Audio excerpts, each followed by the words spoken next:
आप कृपा करके दीजिए। प्रणाम किया और भिक्षा रूप ऐसे की, फिर वो पत्ती उतारी। चाहे किसी भी वृक्षलता से इतने सावधान, किसी की कभी कोई चर्चा नहीं, किसी की कोई चर्चा नहीं, ना स्तुति ना निंदा, बंद। अगर चर्चा कभी हुई तो पद, सुधा निधि, सेवकवाणी, बस। इसके सिवा कोई शब्द नहीं सुना। किसी व्यवहारिक व्यक्ति, वस्तु, स्थान की चर्चा ही नहीं, किसी की नहीं। काहे को वृंदावन श्री जी ने बुलाया है। चलो जो व्यवहार में लौट के जाते हैं, कृपा करें श्री जी, उनका भी मन श्री जी में लगने की भावना बनती रहे। लेकिन जिनको वृंदावन वास मिल गया, जो परमार्थ पद के प्रतीक हैं, फिर क्यों हम दोष दर्शन करें, हम क्यों दोष वर्णन करें, हम क्यों गुरु द्रोह, इष्ट द्रोह, वैष्णव द्रोह, धाम का अपराध क्यों करें। आप कहोगे इष्ट द्रोह कैसे होता है? किसी के भी इष्ट की निंदा कर देना अपने इष्ट का द्रोह हो जाएगा, ध्यान रखना। किसी भी गुरुदेव की निंदा कर देना अपने गुरु का द्रोह हो जाएगा। किसी भी आचार्य की निंदा कर देना अपने आचार्य का द्रोह हो जाएगा, क्योंकि अपने ही आचार्य, अपने ही गुरुदेव सर्व रूप में विराजमान है। तो यहां अगर अपराध रहित रहा जाए तो कह रहे हैं, छिन छिन प्रति अनुराग बढ़त दिन, दरस बिहारी जीव को बसिबो श्री वृंदावन को नीको। नैन श्रवण रसना रस अचवत, अंग संग प्यारी पी को। कैसे वृंदावन वास किया जाता है? बोले नेत्रों से केवल प्रिया प्रीतम का रूप दर्शन, श्रवणेन्द्री से केवल प्रिया प्रीतम की चर्चा या उनके प्रेमी रसिकों की चर्चा, और रसना से रसास्वादन, प्यारी जो प्यारे जो की नित्य केली, जैसे चतुरासी जी, केली माल जी, 42 लीला जी, बहुत रसमयी वाणियां हमारे रसिक राज शिरोमणियों ने लिखा है। तो आचवत, श्रवणेन्द्री से लीला श्रवण, नाम कीर्तन श्रवण, प्रिया प्रीतम की बातें, रसेंद्री से गायन, नाम कीर्तन, नाम जप, प्रिया प्रीतम की लीला गायन, ये रसास्वादन कर रहे हैं। और नेत्रों से केवल सावधान हो, जिधर दृष्टि जाए, चिद चिद लक्षणम सर्वम राधा कृष्णमयम जगत। तो इसका परिणाम क्या होगा? पहुंच जाओगे प्यारी जो प्यारे जो के अंग संग में। ये शरीर केवल देखने को रहेगा, किशोरी मात मानम, वो अपने स्वरूप में अपनी प्यारी जो प्यारे जो के समीप रहता है। सी बिहारी बिहारी दासी अंग संग, बिछुरत नाही रति को। एक रत्ती भर के लिए भी कभी प्रिया प्रीतम से उस उपासक का वियोग ही नहीं होता, जो वृंदावन का अखंड वास स्वीकार करके अपराध रहित दैन्य भाव से निरंतर प्यारे जू की भावना में, उनकी लीला गुण गायन में, उनके नाम चिंतन में रहता है। वो एक रत्ती भर भी कभी वियोग नहीं प्राप्त करता, हर समय प्यारे जू के समीप रहता है। इसीलिए कह रहे हैं, यद्यपि उसके पास प्राकृतिक बहुत वैभव है, फिर भी वो अकिंचन है। यद्यपि वो अकिंचन है, फिर भी वो परम धनी है। दोनों राह से समझ। जैसे प्रथम में कहा, यद्यपि वो सो नहीं रहा, जगा हुआ है, पर वो चेतना रहित है। वो आंखें खुली हैं, ध्रुव सत्य है, उसकी आंखों में ज्योति है, पर उसे कुछ नहीं दिखाई देता, केवल प्रिया प्रीतम। ऐसे ही कह रहे हैं, धनम निधनवज्ज, यद्यपि वो परम वैभवशाली है, पर वो अकिंचन है। यद्यपि वो अकिंचन है, पर वो परम धनी है, क्योंकि प्रिया प्रीतम उसके धन है, उनका नाम धन है। दूरतः पूरतः, सबसे वो दूर है और स्वयं में भरपूर है। बड़ा स्थिति का सूक्ष्म वर्णन कर रहे हैं। अति दूरतः पूरतः, यद्यपि वो सबसे दूर है, क्या स्थिति, और इस स्थिति में वो उपासक पूरतः पूर्ण हो है, पूर्ण भाव में प्राप्त हो चुका है। पर पूर्णता होते हुए भी ये रस कभी पूर्णिमा नहीं होती इस रस में, क्योंकि प्रतिक्षण वर्धमानम, पूर्ण होते हुए भी वो पूर्ण नहीं है। सबके लिए अति दूर स्थिति, उस स्थिति को वो प्राप्त है, पर फिर भी पूर्णता नहीं है। पूर्ण होते हुए भी वो पूर्णता नहीं है। देखते हुए भी तृप्ति नहीं है, पान करते हुए भी प्यास बढ़ती जा रही। ये प्रेम की पहेलियां कोई प्रेमी ही समझेगा। भगवत रसिक रसिक की बातें रसिक बिना को समझ सके ना। परेश रस वारिधेर मुदित आश वृंदावने। वो परम ईश्वर के वैभव का त्यागी, माया का नहीं, परम ईश्वर के वैभव का त्यागी रस सागर में हिंडोले लेता हुआ, झूलता हुआ, आनंदित होकर वृंदावन में डोलता है महामाधुर्य रस में। अर्थात ईश्वर के ईश्वर वैभव भगवत्ता का भी जिसके हृदय में राग नहीं है, अपने लाडली लाल। यहां कभी भगवान कह के जयकारा नहीं लगता। राधा वल्लभ भगवान की जय तो जान लेना बाहरी आदमी है, ये वृंदावन रस का रसिक नहीं है। बाके बिहारी भगवान की जय, कितना उल्टा सा लगता है नहीं। बाके बिहारी लाल की जय, राधा वल्लभ लाल की जय, राधा रमण लाल की जय। लाल अर्थात जो वैभव भगवान की भगवत्ता का है, उसका रसिक जन विस्मरण करके अपने लाडली लाल, जैसी हरिवंश लाल ललना मिल हियो शिरावत मोह। ये प्रेम भक्ति का चरम स्वरूप वृंदावन का। पहले हमारे हृदय में भक्ति तो आवे, तब हमारे हृदय में प्रेम समुद्र लहरावे।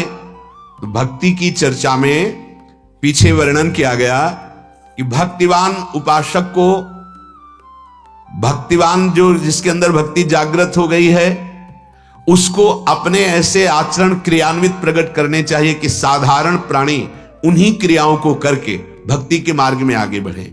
जो साधारण अभी भक्ति का प्रारंभ कर रहे हैं उनके लिए 2 सूत्र बताए गए, और जो सिद्ध महापुरुष होते हैं उनमें 2 बातें होती नहीं। पहला है विषय त्यागात, किंचन मात्र भी अधर्मयुक्त विषय की क्रिया नहीं होनी चाहिए। दूसरी बात, बाहर से क्रिया ना हो, अंदर से रसमय चिंतन विषय का हो तो बच नहीं पाओगे। इसलिए निरंतर नाम चलाओ जिससे अंदर विषय चिंतन ना होने पावे। फिर संगत त्यागाच, ऐसे कुसंगी जनों का संग ना करो। जैसे मोबाइल बहुत बड़ा कुसंगी भी हो सकता है, सत्संगी भी। अगर सत्संग सुनोगे तो सत्संगी हो गया, और अगर आप गंदी बातें देखोगे तो कुसंगी हो गया। ऐसा व्यक्ति जो आपको गंदी बातें सिखाता है, गंदी बातों में चलाता है, जो ऐसा प्रलोभन देता है सांसारिक भोगों का, अधर्म का, उसका त्याग। संगत त्यागाच च विषय त्यागाच। दूसरा अव्यावृत भजनात्, अखंड भजन का अभ्यास। श्वासा श्वासा नाम जपे तो दुविधा रहा न कोई।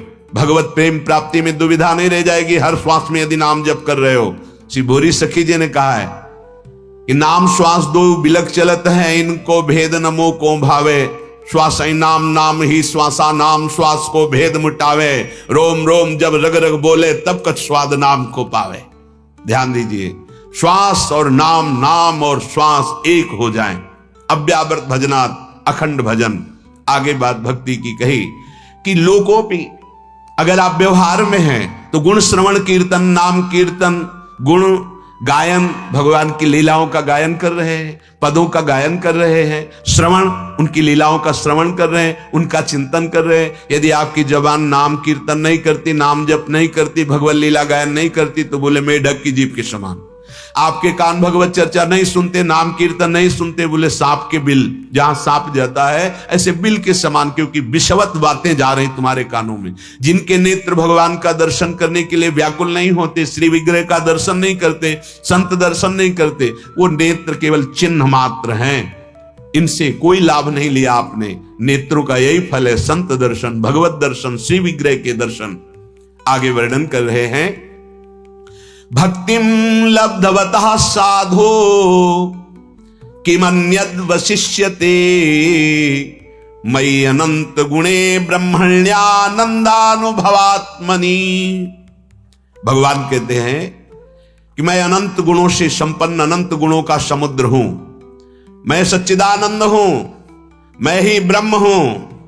बड़ी कृपा करके बता रहे, जो मेरी भक्ति करता है उस साधु पुरुष को कुछ भी प्राप्त करना बाकी नहीं रहता। ज्ञान, महिमा, गुण, ऐश्वर्य, भक्ति सब कुछ प्राप्त हो जाता है। जब मैं ही प्राप्त हो जाता हूं तो फिर बकाया क्या रह जाता है, अर्थात वह कृतार्थ हो जाता है। जहां तक मेरे नाम की आवाज जाती है वहां तक का वातावरण पाप रहित हो जाता है। इसीलिए नाम कीर्तन की बहुत महिमा है। नाम संकीर्तनम यस्य सर्व पाप प्रणाशनम। यहां तो गूंजता रहता है। 25 जगह वृंदावन में अखंड नाम कीर्तन चल रहा है, 50 वर्षों से चल रहा है। ऐसा कोई घर नहीं जहां ठाकुर सेवा ना होती हो, ऐसा कोई उपासक नहीं जो नाम जप न करता हो, भगवत गुणगान न करता हो। शास्त्रों की संख्या में भागवत होती रहती है। एक तो आप देखते हो प्रोग्राम के रूप में बड़ा विस्तार नहीं, हर घर में भगवत चर्चा होती रहती है, हर घर में अनुष्ठान भगवत भजन का होता रहता है। ये धाम है। अगर आपके घर में कीर्तन होता है, बार बार इसलिए कहता हूं कि सबकी शिकायत रहती है, कोई ऊपरी चक्कर हमारे घर में, बड़ा दुख, बड़ी विपत्तियां आ रही। नाम कीर्तन करो।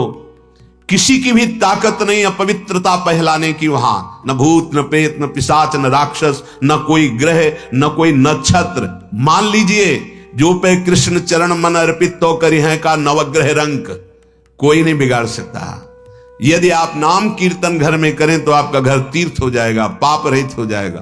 पर आपके हृदय में इतनी अपवित्रता है कि नाम कीर्तन जोर जोर से नहीं कर सकते। जो करते हैं धन्यवाद है, प्रणाम योग्य है वो घर जिसके घर में भगवान का भोग लगता है, नाम का कीर्तन होता है, भगवत चर्चा थोड़ी देर ही सही, 30 मिनट ही चाहिए, सब परिवार के जन बैठ करके रामायण है, भागवत है, गीता जी, उसकी चर्चा, तब बच्चों में संस्कार पड़ते हैं। जहां तक मेरे नाम की ध्वनि जाती है वहां तक का वातावरण निष्पाप होने लगता है। मृत्यु काल के समय यदि किसी को भी भगवान नाम सुना दिया जाए तो उसकी परम गति हो जाएगी। ये बहुत बढ़िया बात है। आपके आस पड़ोस में कोई भी पधार रहा हो, बिना बुलाए आप जाइए, आपको रोका जाए तो भी आप जाइए और कान के समीप जाकर के राधा राधा राधा उठिए चले आइए। ये बहुत बड़ा दान हो गया। क्यों? अब वो शैया पे पड़ा हुआ है, भले 8 घंटे बाद पधारे, लेकिन उससे अब कोई पाप नहीं होगा। और उसको आपने नाम दान किया, नाम सुना दिया, उसका तो परम कल्याण होगा ही। उस परम कल्याण का लाभ आपको प्राप्त होगा। आपका परम सुखमय जीवन और परलोक की प्राप्ति, परमानंदमयी वृत्ति आपके हृदय में आ जाएगी। किसी का भी शरीर छूटता हो, चाहे पशु का ही क्यों ना हो, देखो ये दान करके कोई जीव तड़प रहा है, आपको पता है मरेगा, कान के समीप गए, राधा राधा राधा राधा। 2 बजे रात्रि की परिक्रमा सीधा वृंदावन की, तो उधर पानी घाट की तरफ एकदम एकांत, यहां कुछ नहीं था जहां आप बैठे, कुछ ये सब लताएं ही लताएं थी। ये 26 वर्ष पहले की बात, लताएं ही लताएं थी, कोई एक भी भवन नहीं था। वो पानी का वो जो होता है जहां से ट्यूबवेल जिसे कहते हैं, वो केवल 1-2 जगह थे बस। तो उधर तो और ही एकदम शांत एरिया। तो हमें लगता है कुत्तों ने, कोई एक ऐसे सियार जैसा पशु था, उसको बहुत ऐसे, वो अंतिम सांसें गिन रहा था। देखा तो हृदय द्रवित हुआ कि बहुत कष्ट है उसका, बार बार ऐसे मुंह करके ऐसे। उसको रज तो थी ही उस समय, रोड नहीं बना हुआ था, रज रानी थी, रज में ऐसे हाथ करके ऐसे राधा राधा राधा। 2-3 मिनट ही बैठे रहे और जब आखिरी उसकी श्वास थी तो उसने जो हमारी तरफ देखा, ऐसा लग रहा था मेरे प्रभु देख रहे हैं। एक अद्भुत शीतलता, एक अद्भुत आनंद, और उसका शरीर पूरा हुआ। अगर किसी पशु का भी शरीर पूरा हो रहा है, वो आप राधा राधा उसके कान में सुना दीजिए, आपके जीवन के लिए बहुत बड़ी धरोहर हो जाएगी, बहुत बड़ा सुकृत बन जाएगा। यदि वो कहीं बोलने लायक है और उससे बुलवा दिया जाए, राधा राधा एक बार बोल दो, राधा एक बार, तब तो और महामंगलमय। बोलने लायक नहीं तो कान में सुना दो। अगर नहीं सुन पा रहा, नहीं बोल पा रहा, ऐसी स्थिति हो गई तो 5 मिनट कीर्तन कर दो, यमदूत नहीं आएंगे, उसका कल्याण हो जाएगा, उसे परम पद की प्राप्ति हो जाएगी। जहां प्रभु का नाम कीर्तन होता है, पर एक बात है, नाम जप और नाम कीर्तन करने वाले के लिए 10 अपराधों से बचने की बात कही गई है। अगर ये 10 अपराध हैं तो नाम अपना प्रभाव गौर कर देगा, जो उसका मुख्य प्रभाव है वो जागृत नहीं होगा। मर्यादा रखी गई है। नाम जप करने वाला उपासक, नाम कीर्तन करने वाला उपासक इन 10 अपराधों से बचे। यदि नाम जापक, नाम कीर्तन करने वाला इन 10 नामापराधों से बच जाए तो बहुत बड़ा उसके जीवन में और उसके संकल्प में बड़ी ताकत होगी, बड़ा प्रभाव पड़ेगा। पहला, नाम के 10 अपराध हैं। पहला अपराध है किसी भी संत वैष्णव की निंदा जो चूक कर देते हैं। अगर आप संत वैष्णव की निंदा करते नाम जापकों की, तो कभी नाम सिद्ध नहीं हो सकता। नाम का प्रभाव आपके ऊपर नहीं पड़ेगा, और सत्य विषय कि आप नाम चला नहीं सकते, बाधा पड़ जाएगी, विक्षेप हो जाएगा। पहला है नामापराध में संतों की निंदा, वैष्णव जनों की निंदा, ये कभी न करे, गांठ बांध ले।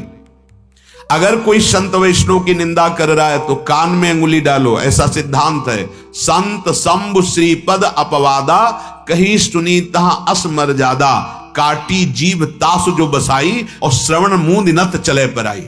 यदि कोई अपने गुरुदेव की, किसी संत भगवान की, किसी वैष्णव की निंदा कर रहा है तो तत्काल उसको रोक दे। भगवत चर्चा करते नहीं बनता, खुद अपने को संभालने की चेष्टा करने के लिए शास्त्र सिद्धांत बने।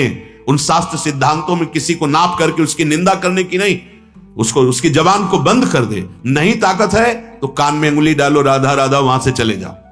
कोई संत की, भगवान की, हरि की, वैष्णव की यदि निंदा कर रहा है और आप सुन रहे हो, निंदा नहीं कर रहे, तो आपके अंदर नाम नहीं चलेगा, नाम का प्रभाव प्रकाशित नहीं होगा, क्योंकि नामापराध है।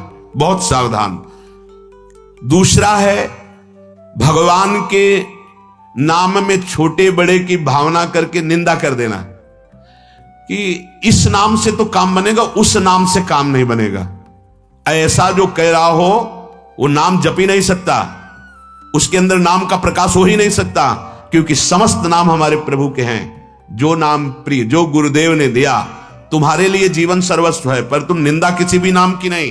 किसी भी नाम को छोटा बड़ा करके ऐसे नहीं वर्णन करना कि उस नाम से तो नहीं होने वाला, इस नाम से होने वाला है। तो जब उस नाम से नहीं होगा तो उसी परमात्मा का ये भी नाम है, फिर कैसे हो जाएगा? ध्यान देने योग्य बात। हमारे लिए जो गुरु जी ने हमें नाम दिया, ये सर्वोपरि है हमारे लिए, पर हम किसी नाम जापक को ये नहीं कह सकते कि आपकी उपासना या आपका नाम जब, ये वो नहीं, ऐसा नहीं। सब भगवान के नाम समान फल देने वाले हैं। तीसरा, गुरुदेव का किसी भी प्रकार से अपमान कर देना। नामदाता गुरुदेव का अपमान कर दे तो नाम भला कैसे प्रकाशित हो सकता है? कैसे मंत्र प्रकाशित हो? कैसे तुम चल सकते हो परमार्थ में? कदम नहीं चलोगे, आ जाओगे उन्हीं विषय सेवन में, वैसे ही आ जाओगे। जहां से गिरे हुए उठे थे उससे भी नीचे गिर जाओगे। ये भगवत मार्ग है। पहला, संतों की, वैष्णव जनों की निंदा करना, ये नामापराध। दूसरा, भगवान के नामों में छोटा बड़ा ऐसा भाव करके किसी भी नाम को लघु या हे कह देना। तीसरा, गुरुदेव का किसी भी प्रकार से अपमान कर देना। चौथा, शास्त्रों की निंदा करना, किसी भी शास्त्र की निंदा करना। ये जो लिखा हुआ है कि अलम विषय वार्तया नरक कोटि विभत्स्या वृथा सुति कथा श्रमो बत बेमी कैवल्यता। हमारे सामने अब वेद की चर्चा मत करो, क्योंकि बेकार है। ये निंदा नहीं है, ये स्थिति है।